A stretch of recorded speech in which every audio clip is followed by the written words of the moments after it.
Hi everyone, this is Jennifer Moreno Calix, and this is my innovative plan of change presentation. My presentation is directed to Galena Park ISD, specifically tailored for North Shore ninth grade campus and their incoming freshman class for the upcoming school year. To gain a little more context about Galena Park ISD and NS9, it is important to look at three statements that lay upon the foundation of what our institution stands for. Our vision statement is to lead, learn, and serve our students and community. Our mission is to prepare students to become productive citizens and lifelong learners. And finally, our value statement is to lead, learn, and serve in excellence, in all, for all, and by all. As you can see by the data provided by the Texas Education Agency, the predominant student population is Hispanic, with 70% of their students, followed by the African American population with 24%, and white American Indian and Asian students with 6% combined. I am a firm believer that change has to happen as a result of careful consideration in data provided. Now, students. If we look deep into the campus improvement plan for the 2020-2021 school year, we will notice that at the beginning of the year, there were three prioritized goals based on the data: the need to increase engagement, the need to decrease the at-risk population, which right now is at a 63.7%, which is 13.7% higher than the state average, and the need to improve attendance. However, this upcoming school year will also bring special challenges. Many students have not been in a physical classroom in over a year. This means there will be a heightened need to restructure classroom procedures and expectations. There will be an inevitable learning gap considering the significant disruption during virtual learning. Also, there will be some students that may be in need of intervention in their transition back to the classroom. Therefore, it would be in good interest for our students to start forward thinking and implement a series of initiatives that involve social emotional learning and development. This includes an intentional integration of SEL into the academic curriculum on a daily basis, teacher student mentorships, similar to a first year seminar program in colleges, and finally, group counseling for at risk students.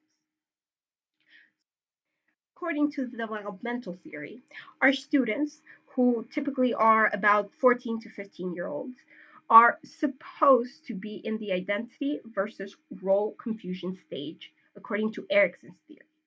This is where they gain a stronger sense of who they are. As we know, experiences make a huge part of growing up. But let's not forget that the incoming freshmen did not have a traditional school year for 7th nor 8th grade. This may have delayed the development in the industry versus inferiority stage, which is the previous stage, which is key in developing the virtue of competence. According to Maslow's theory, if a student cannot develop the virtue of competence and feelings of accomplishment, then it will be very difficult for them to reach motivation and self actualization. So, what can we do based on our research? Well, in 2016, Skiba and colleagues identified SEL as a preventative strategy effective in reducing problem behavior, increasing prosocial behaviors, and increasing academic achievement.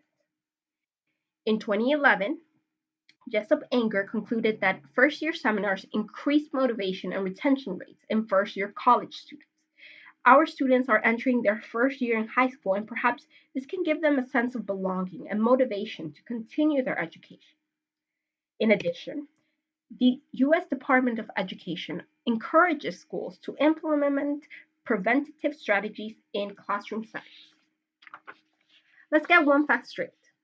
We all want to make our classrooms safe, inviting spaces in which students can learn, grow, and develop. So this begs the question, why? Well, why not? Why wait to remediate something that can be prevented in the first place? The way I see it, let's invest in our students today and work towards what our district's mission stands for: making productive citizens. This entitles much more than preparing individuals to enter the workforce. This also means preparing them to face the obstacles of our society with confidence in their capabilities and with the ability to make responsible decisions. Our vision is to lead, learn, and serve. Therefore, it is our duty to be leaders and change the way we view education. If we're able to commit and implement this plan successfully, we can be part of the solution rather than part of the statistic. This program benefits all of us. Students gain tools and strategies for self regulation that can help inside and outside the learning environment. Teachers gain stronger classroom management compliance rates and fewer behavioral disruptions in the classroom.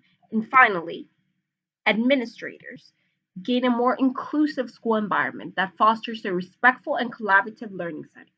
So, if you're not so familiar with SEL, SEL consists of the understanding and developing of these five competencies: responsible decision making, self awareness, self management, social awareness, and relationship skills.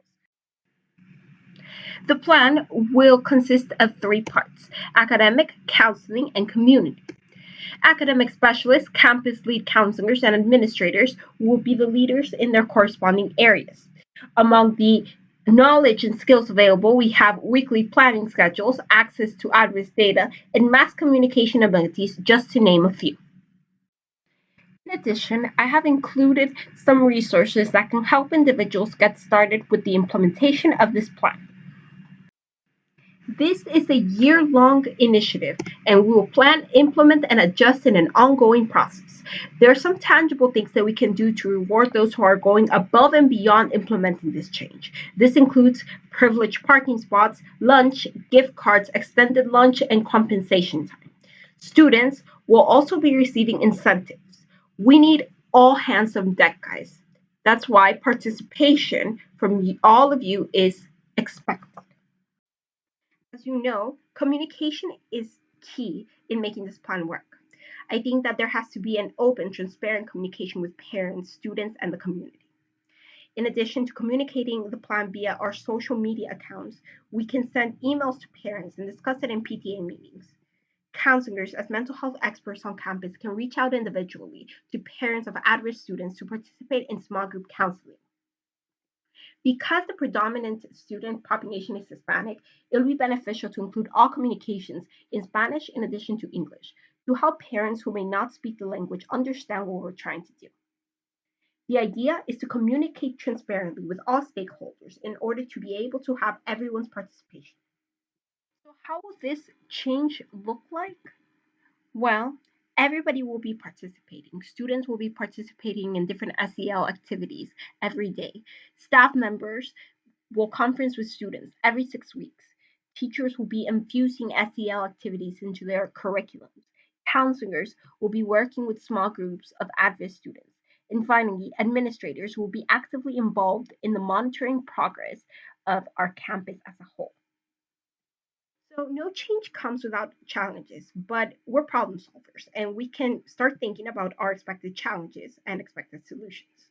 So, organizing and implementing SEL strategies.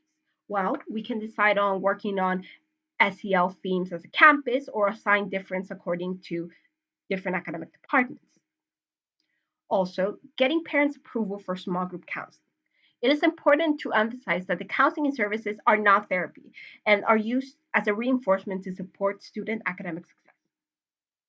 And finally, pulling students out of class may be a challenge, specifically with small group counseling and teacher student conferences. However, we can evaluate different options, such as having an after school program during lunch or at different times to limit the amount of disruption. So, our evaluation. Our goal is to decrease the at-risk population and disciplinary action by 8 to 10% by the end of the school year compared to the past two academic school years. If we're able to be successful with this program, this will allow for us to expand to other campuses within the Galena Park ISD area. In conclusion, our student success is the priority of our district and campus. We can make a difference in their lives by making small but powerful changes inside our classrooms. We're working towards making our school more inclusive and the education we provide more holistic.